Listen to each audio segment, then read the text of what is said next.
బాలరామయ్య ఆలయ ప్రాణ ప్రతిష్ఠ కార్యక్రమం సందర్భంగా సికింద్రాబాద్ మొండా మార్కెట్ డివిజన్ పరిధిలోని అతి పురాతనమైన శ్రీ రామభక్త పంచముఖి హనుమాన్ దేవాలయంలో ఉన్న శ్రీ సీతారామ లక్ష్మణ్ హనుమాన్ సమేత ఆలయంలో ప్రత్యేక పూజలు నిర్వహించిన మాజీ మంత్రి సానత్ నగర్ నియోజకవర్గం ఎమ్మెల్యే తలసాని శ్రీనివాస్ యాదవ్ సోదరుడు నాయకుడు తలసాని మహేష్ యాదవ్ ప్రత్యేక పూజలు నిర్వహించిన అనంతరం మీడియాతో మాట్లాడారు. ఈ రోజు చాలా పవిత్రమైన రోజు అని, శ్రీ బాలరాముడికి ప్రాణ ప్రతిష్ఠ చేస్తున్న సందర్భంగా కృషి చేసిన భారతదేశ ప్రధానమంత్రి నరేంద్ర మోడీకి, ఉత్తరప్రదేశ్ ముఖ్యమంత్రి యోగి ఆదిత్యనాథ్ కు మరియు దేశ ప్రజలకు, తెలంగాణ రాష్ట్ర ప్రజలకు శుభాకాంక్షలు తెలిపారు.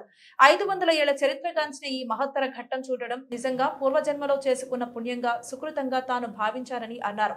తన మనసులో ఉన్న కోరికగా ఎప్పటికీ నిలిచిపోయే విధంగా ఈ రోజు జన్మనిచ్చిన మగ శిశువులకు రామయ్య పేరు కలిసొచ్చే విధంగా నామకరణ చేయాలని ఆయన భావించారు. అయోధ్య ఆలయం రూపకల్పన చేసి దేశం చరిత్రలో నిలిచిన కారణ జన్ముడైన భారతదేశ ప్రధానమంత్రి నరేంద్ర మోడీ అయితే, తెలంగాణ రాష్ట్రంలో యాదాద్రి లక్ష్మీ నరసింహస్వామి దేవాలయాన్ని రూపకల్పన చేసిన మాజీ ముఖ్యమంత్రి కేసీఆర్ కారణ జన్ముడని, వీరిద్దరిని ప్రపంచం, దేశ ప్రజలు ఎప్పటికీ మరచిపోరని అన్నారు.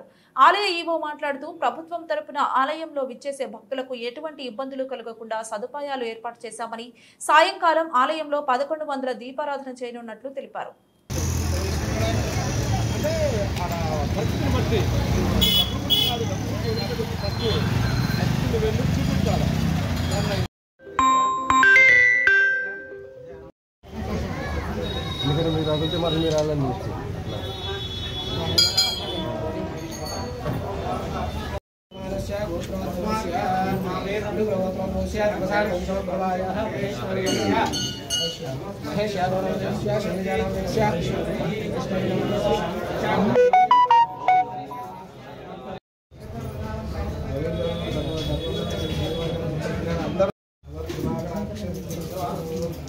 ప్రస్తుతానికి దేవ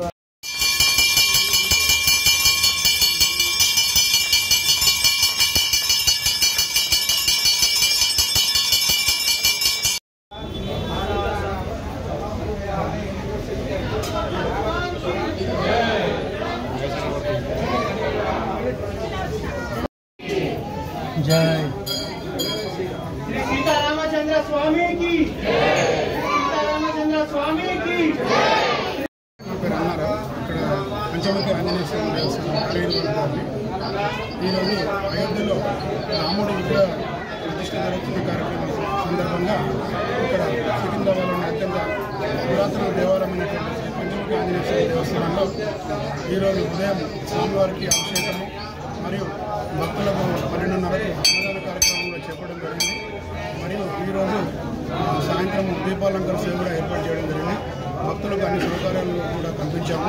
ఈరోజు పండుగ వాతావరణము ఉందండి. ఈరోజు గుడిలో అయోధ్యలో జరుగుతున్నటువంటి కార్యక్రమాల సందర్భంగా ఈరోజు విశేషంగా పూజా కార్యక్రమాలు, అభిషేకాలు, అన్నదాన కార్యక్రమాలు జరుగుతున్నాయి. దేవాదాయ శాఖ నుంచి ఏర్పాటు చేసినటువంటి కార్యక్రమాలు ఏమైనా ఉన్నాయి? దేవాదాయ శాఖ నుంచి మేము ఇక్కడ భక్తులకు అన్నదాన కార్యక్రమం ఏర్పాటు చేశాము. తర్వాత భక్తులకు మంచినీళ్ళ సౌకర్యం మరియు సాయంత్రం దీపాలంకరణ కావాల్సినటువంటి మేము ఏర్పాటు చేసామండి. జై హనుమాన్.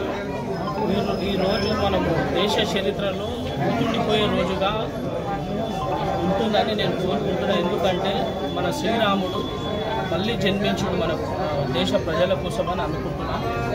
మన అయోధ్యలో ఈరోజు 12 గంటల తర్వాత అయోధ్యలో రాముని విగ్రహం ప్రతిష్టాపన చేస్తున్న సందర్భంగా ప్రజలందరినీ కోరుకున్నది ఒకటే, అందరూ శ్రీరాముడు మన గుడిలో కాదు మన గుండెల్లో ఉన్నాడని నేను భావిస్తున్నాను. అందరూ భక్తి శ్రద్ధలతో అయోధ్య అయితే పండగ వాతావరణం నెలకొంది.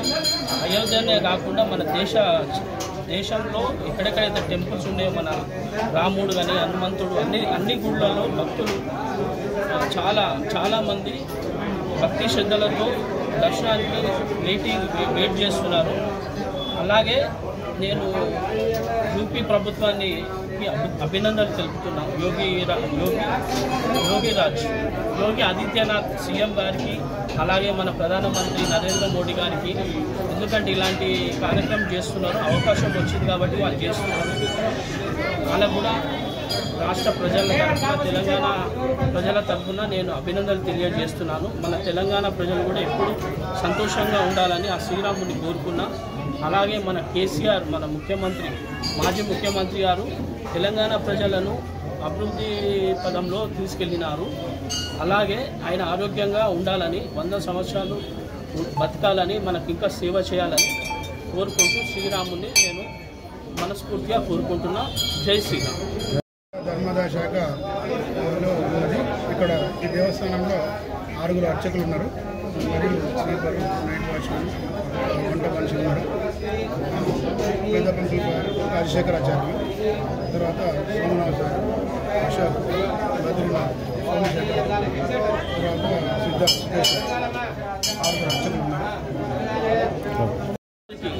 జై శ్రీరాము, జై రామచంద్రను అని పేరు పెట్టాలని నేను కోరుకుంటున్నాను మన దేశ ప్రజలందరికీ, మగపిల్లలకి. ఎందుకంటే శ్రీరాముడు వచ్చిండు కాబట్టి వీళ్ళు కూడా శ్రీరాముడితో సమానం మనకి వీళ్ళంతా. Thank you.